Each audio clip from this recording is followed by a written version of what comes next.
Hey guys, so this is for John, Olivia, Caitlin, a couple other people that might have missed. Anyway, want to keep it short and sweet, but give you a couple things because these are key concepts that we'll be looking at through the end of the book. So, chapter 9, a little confusing, right? It's a lot of heavy theology. So, what we did in class was we did something called Honest Conversations About Things That Matter.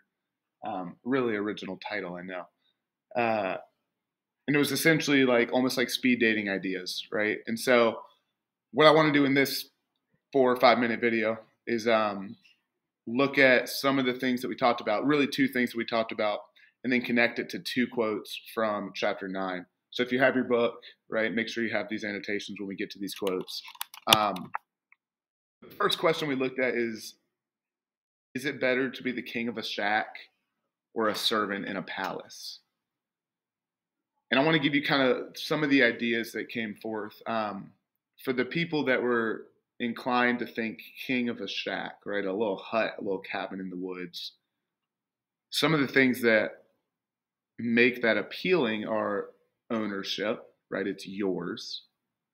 You're not sharing it like it's your cabin. You can do what you want with it. There's freedom, right? So ownership, freedom. You can make the shack better, right? That was some people's like, why not take the shack and make it into a palace? Why not take the cabin into the woods and then over the years add on to it until it's this beautiful thing that you're in control of? And that's really the main appeal to that is control and freedom, which appeals to me too, right? I love the idea of building a little cabin in the woods, taking my family and saying, we own this, everyone else just leave me alone.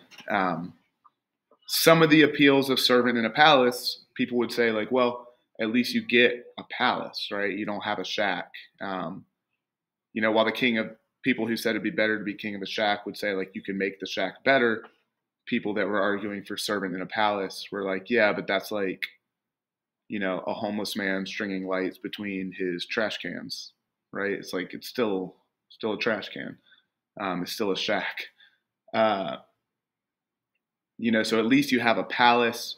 At least you're serving something bigger than yourself. The people that talked about the shack were like, yeah, but there's not freedom there. And also, what if it's a bad king, right? What if it's a king who doesn't actually allow you to have the palace, right? If it's a king who just keeps you to the servant quarters, right? That makes a big difference. And so the reason we talked about this question in particular was this quote on page 71 that George MacDonald says. C.S. Lewis is asking him, like, what are these ghosts choosing when they choose to go back to the gray town? Like, what is the nature of the choice they're making? And George MacDonald says this quote, it's a really big claim. He says, the choice of every lost soul, so everyone that's in the gray town, can be expressed in the words, better to reign in hell than serve in heaven. That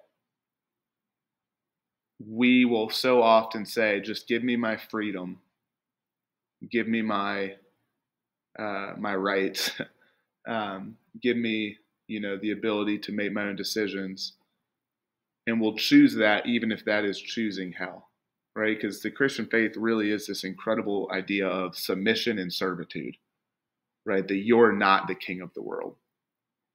And it's a hard pill for a lot of us to swallow, right? That we'll say better to reign in hell than serve in heaven. And then the thing is, we don't think we're saying that. And George MacDonald even gets into that. He says, yeah, but they wouldn't say it that way. They would just say things like, I want my freedom, or I can make the shack better, right? That's like Ike, the apple ghost, trying to take it back to hell with him. I can fix it, right? As long as I'm in control, I can do good things with it, right? And so we justify it to ourselves rather than being willing to be a servant in a palace.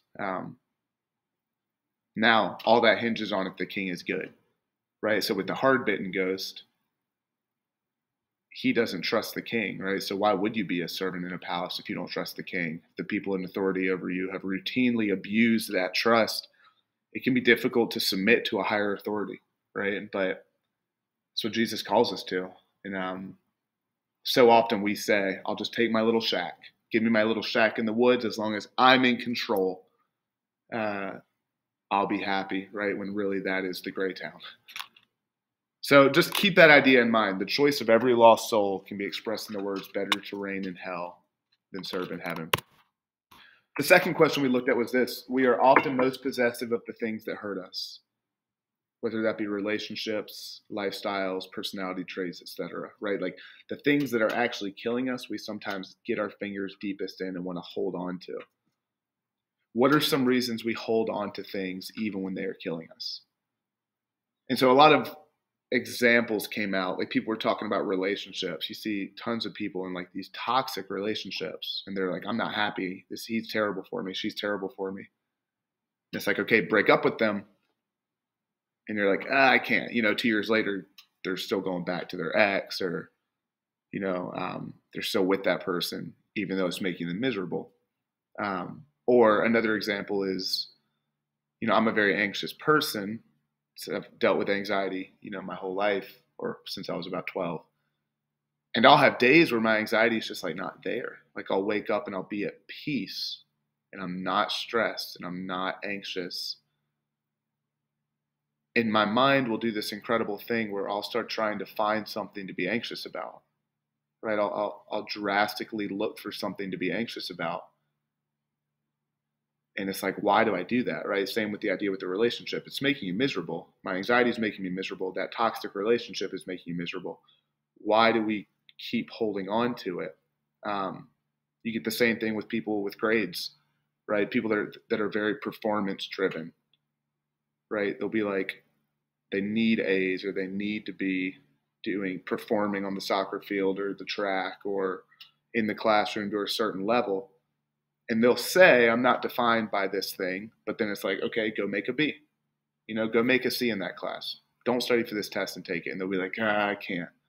Right. And so this idea of staying up late at night, studying, it's miserable, but we can't let go of it. And so why is that the case? And kind of like Gollum with the ring, right?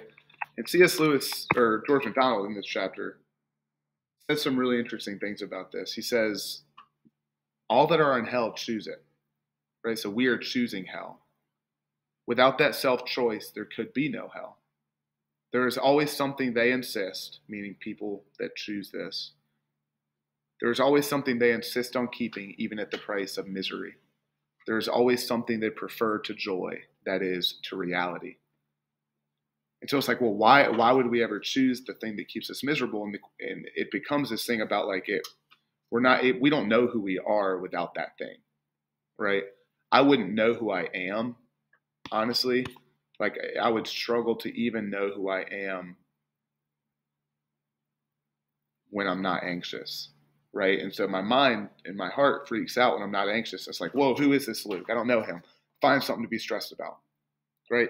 Some of y'all wouldn't know who you are without grades. Grades have so become a part of you that even though it's making you miserable, you'll still take that over something better because it requires letting go of that. A bad relationship.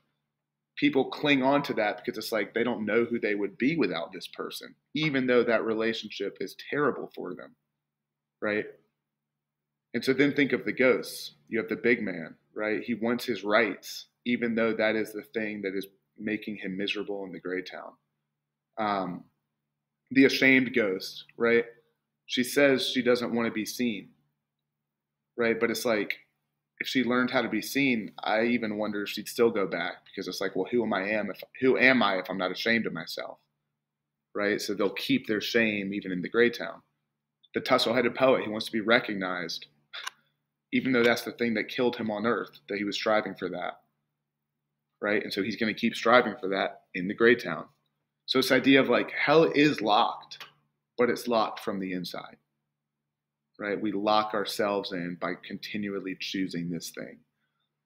So I just want y'all thinking about that, and maybe a good way to leave would just be to ask you to consider the question, like, what would be the thing that has become so a part of you that is actually making you miserable? It's you choosing hell, that you would have to give up to serve the King, right? To actually step into real joy. Like if you were a ghost in this book, what would you be choosing? How would you be choosing hell, right? What would it look like for John Womack to be written into this book and to be choosing hell, right? Or Olivia or Caitlin or other people, Mac. No, Mac was here 7th period. But people that are watching this, right? What would your ghost look like? What would be the thing they would have to give up, submit, in order to step into joy, right? To unlock the door and step into joy. So process those things. You're going to finish 9 and read 10. A lot of you all have probably already done that. Much love for you all, and I'll see you guys tomorrow.